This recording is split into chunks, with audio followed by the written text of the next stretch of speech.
Noun of the word see, see এর noun form কোনটি?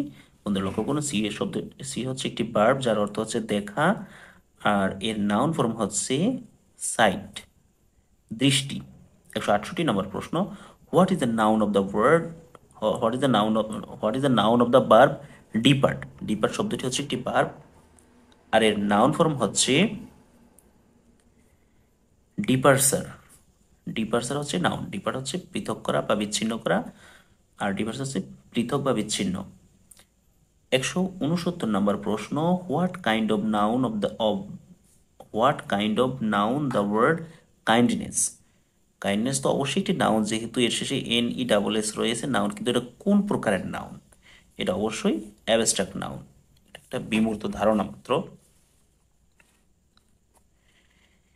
170 নম্বর প্রশ্ন, this is the go of the word.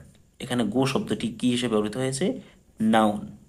লক্ষ্য করুন বন্ধুরা, এর পূর্বে দি রয়েছে। আমি ইতিপূর্বেই বলেছিলাম যে কখনোই ভার্বের পূর্বে আর্টিকেল ব্যবহৃত হয় না, আর্টিকেল ব্যবহৃত হয় নাউন বা অ্যাডজেক্টিভের পূর্বে। তো এটি এখানে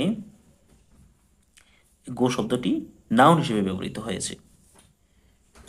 171 নম্বর প্রশ্ন, which is the noun of the word vary? Vary এর নাউন ফর্ম কোনটি? ভেরি একটি ভার্ব যার অর্থ হচ্ছে পৃথক হওয়া, ভিন্ন হওয়া, আর এর নাউন ফর্ম হচ্ছে ভেরিটি, ভিন্নতা বা বিভিন্নতা।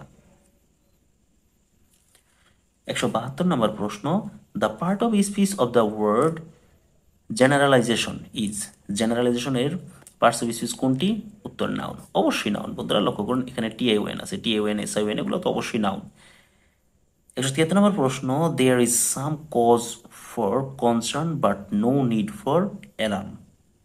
In this sentence concern, concern এই বাক্যে কনসার্ন শব্দটি হচ্ছে একটি নাউন। 174 নম্বর প্রশ্ন, norms are societies do and don'ts. The word do's in this sentence is a noun. 175 নম্বর প্রশ্ন, steps in the sentence, necessary steps were taken in this regard is a noun.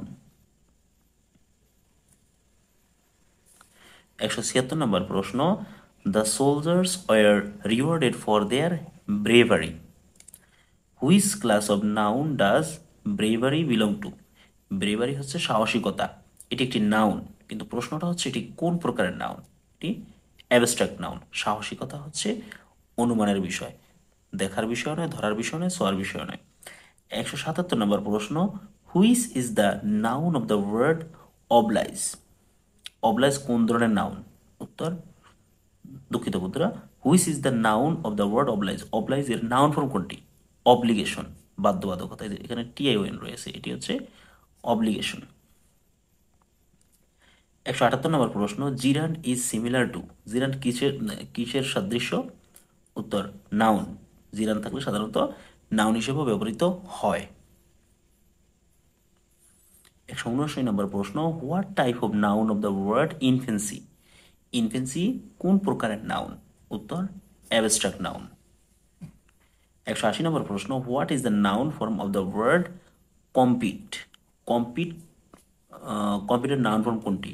উত্তর, competition. Compete শব্দের অর্থ হলো প্রতিযোগিতা করা, আর competition হতো প্রতিযোগিতা। দেখুন এখানে অবশ্যই যে TION রয়েছে, এটি একটি নাউন। 181 নম্বর প্রশ্ন, the noun of predict is. Predict শব্দের অর্থ হচ্ছে পূর্ব অনুমান করা, এটি হচ্ছে একটি ভার্ব, এর নাউন ফর্ম হবে প্রেডিকশন, পূর্ব অনুমান। 182 নম্বর প্রশ্ন, the noun of the word transcend. ট্রান্সেন্ডের নাউন ফর্ম কোনটি? উত্তর, ট্রান্সেন্ডেন্স। ট্রান্সেন্ডেন্স বন্ধুরা লক্ষ্য করুন, যে শেষে ENCE রয়েছে, অবশ্যই এটি একটি নাউনের চিহ্ন। 183 নম্বর প্রশ্ন, what is the noun of the word extreme? এক্সট্রিমের নাউন ফর্ম কোনটি? উত্তর, এক্সট্রিমনেস। বন্ধুরা লক্ষ্য করুন, এখানে NESS রয়েছে, এটি অবশ্যই নাউনের চিহ্ন। 184 নম্বর প্রশ্ন, you have no right to do it. এখানে রাইট শব্দটি কি হিসেবে ব্যবহৃত হয়েছে? উত্তর নাউন। এখানে রাইট শব্দের অর্থ হচ্ছে অধিকার। You have no right to do, তোমার এটি করার কোনো অধিকার নেই। 185 নম্বর প্রশ্ন, I worked for a while. এখানে হোয়াইল শব্দটি কি হিসেবে ব্যবহৃত হয়েছে? উত্তর নাউন। এখানে হোয়াইল হচ্ছে একটা মুহূর্ত, একটা নাউন। 186 নম্বর প্রশ্ন, what is the noun form of the word retard. রিটার্ডের নাউন ফর্ম কোনটি? এটার নাউন ফর্ম হচ্ছে রিটার্ডেশন। লক্ষ্য করুন এই যে টিএওএন রয়েছে।